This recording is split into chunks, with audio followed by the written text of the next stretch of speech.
we had agreed on the bottom-up economic model of putting money into people's pocket. The minute he reached State House, he changed course. He got a small team of economic advisors and came up with a very brutal program of removing whatever little money was in people's pocket from their pockets. Along the way, I could not agree with him.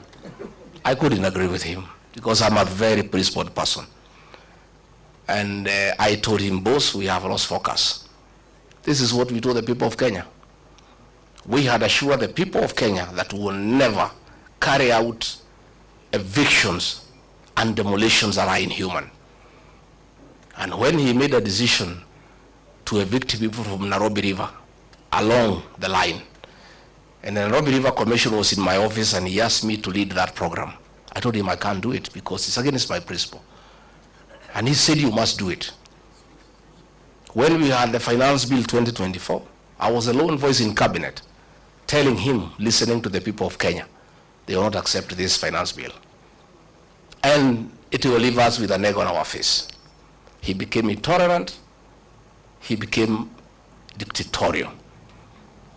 And the government that he leads is a one-man show. I can tell you today, all those ministers you see there, they are flower girls. I was the only man in that cabinet who could stand up and tell him, hey boss, no, this can't work. And that's why he needed me out, so that he can put a protege and other fellows just to say, yes sir, yes sir. It's a praise and worship choir for the president. And I couldn't fit in that choir. I couldn't fit in that choir. You know, and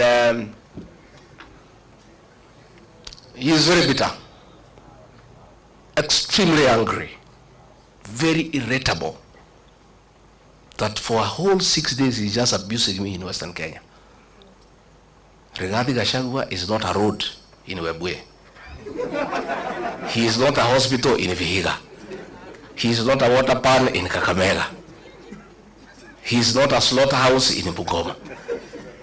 President of the Republic of Kenya has gone to Western for 6 days, just talking about Gachagua, occasionally Kalonzo Musyoka, because he's bitter that his voting bloc, the one that made him president, the Mount Kenya bloc, is gone and gone and gone forever. And I told him, it is his own undoing. I told him, don't touch the mountain. See the Bible. If you read the Exodus, I told him, don't. Many times. But it's because he has some young MPs he moves around with. Young boys who are born in towns and brought up with Stererak. They don't know the community. So they tell him, no, it's okay, no problem. Mulima ni yako, wewe ulikuja huko mwenyewe. Hawa watu ni wako, hata ukitoa huyu weke huyu hakuna shida. Nikamwambia mimi ni mzee. Hawa watu mimi nawajua. These fellows on the mountain, they hate betrayal and they hate deception. Because of what Mzungu did to them, they hate betrayal. And you yourself, President William Ruto, you are a beneficiary of my community's distaste for betrayal. When they decided that Uhuru Kenyatta has betrayed you, they turned against Uhuru for betraying you in their view and voted for you. And you are not one of them. They hated one of their own to support you, and you are not one of their own. If you betray one of their own, you will tell me the story. Today, as we speak, his messages of condolences are unwelcome in the mountain. And you know that's the lowest it can go. You know funerals are very solemn. In my community where I come from, even if it is suspected you had a hand in the death of the person being buried, people still allow you to come and even give condolences. When a people say they cannot listen to your condolence, you know it's over. The other day we were in Embu, and they are trying to blame Justin Muturi Bidan because the people rejected his condolence message.